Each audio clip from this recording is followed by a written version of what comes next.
هلا وغلا، شلونكم؟ ان شاء الله الكل يكون بألف خير، صحة وسلامة يا ربي.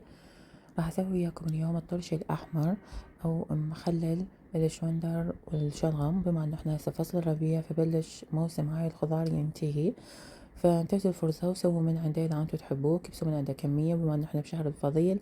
ان شاء الله يا ربي عساكم من عواده ورمضان كريم.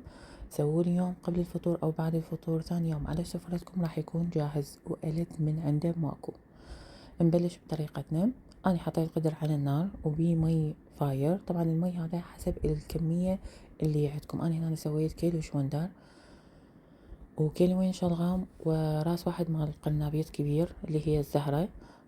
فحطيت مي تقريبا من 3 لترات إلى 4 لترات، وحطيت وياهم ملح خشن. والملح هنا ضروري يكون بدون يود، مسحوب من عند اليود تماما. أو تاخذون من العطار الملح مالتنا العراقي تقولوا له اريد ملح خشن بدون يود. الخضار هنا أنا غاسلتهم ومعقومتهم بالمي الحار والملح، وبعدين راح صفيتهم وقطعتهم. الشوندر، الشلغم والقرنبيط، طبعا تضيفون أي خضار انتو تحبوه. المي هنا عندي أول ما يبلش يفور راح أضيف فقط الشوندر، فقط الشوندر أريد يذب المي مالته كله حتى يتلون وبنفس الوقت يطرى شوية، لأن مثل ما تعرفون الشوندر كلش قاسي وبيه حلا كلش قوية، فراح نكسر الحلا مالته وراح ينطينا اللون مالته اللي يجنن كله بالمي، وبنفس الوقت راح يستوي شوية. جد راح أبقيه على النار. أول ما راح يبدي يغلي من بعد ما أضيفه بالمي أحسب له تقريبا من 6 دقايق إلى 10 دقايق.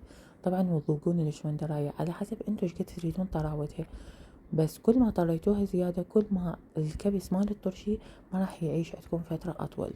فدائما خلوا بيه قرشة حلوة اللي هي يعني انه يكون شوية مقرمش. بعد مرور ال6 دقايق او ال7 دقايق اطفي النار واضيف باقي الخضار اللي عندي كلها. طبعا الخضار هنا تزيد وتنقص على حسب الكمية اللي انتو حابين تسووها، وعلى حسب انتو شنو حابين تضيفون. اذا تحبون تضيفون ثوم عجمي يصير، اذا تحبون تضيفون فلفل حار يصير، براحتكم لهانة. اللي انتو تحبوه. انا اكتفيت بس بالاشياء اللي احنا ناكلها على طول. راح اضيف كل الخضار. بعد اللون مالته هسه شلونه، لانه بعده حار. طبعا النار هنا اني طفيتها بعد انتهت. راح اغطسهم كلهم بيه وراح اخلي عليهم ثقل لحتى ياخذون كلهم نفس اللون، وياخذون كلهم تقريبا نفس الاستوى مال الترشي، نفس الكبس. هاي الطريقة مال المي الفاير والملح راح تسهل لي من عملية سوى الترشي. ولهذا دا اقول لكم اذا سويتوه اليوم ثاني يوم راح يكون جاهز على سفرتكم، يعني مجرد ما تعدي عليه 24 ساعة فقط. هنا انا تركت اني القدر على جنب منه لمن برد تماما. سويت انا تقريبا العصر وتركته على جنب منه لمن برد بالليل، وراها اجيت افرغه واكبسه بالدبل اللي انا راح استخدمها.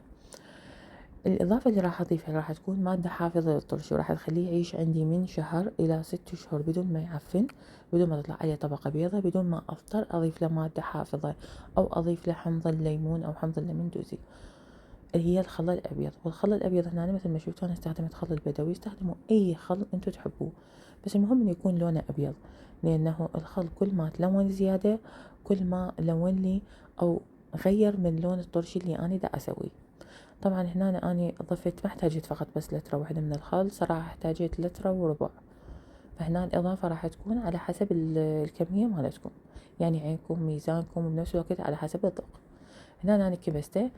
وهنا الصورة هسه هاي هنا بعد ما مرت عليه 24 ساعة ضبط، باعوا لونه ما شاء الله وطعمه وريحته، وباعوا المي شلون صافي. ليش؟ المي الفاير او المفار اللي شلون دار اي رغوة راح تطلع من عنده راح توخروها. صراحة ما راح تطلع من عنده رغوة لان نظيف ومعقم ومغسول كلش زين، والمي فاير وبيه ملح، فما راح يكون عندكم اي ميكروبات او اي مادة بيضة مال عفن مال ترشي راح تطلع لكم. مثل ما تشوفون هي اللون مالته يجنن.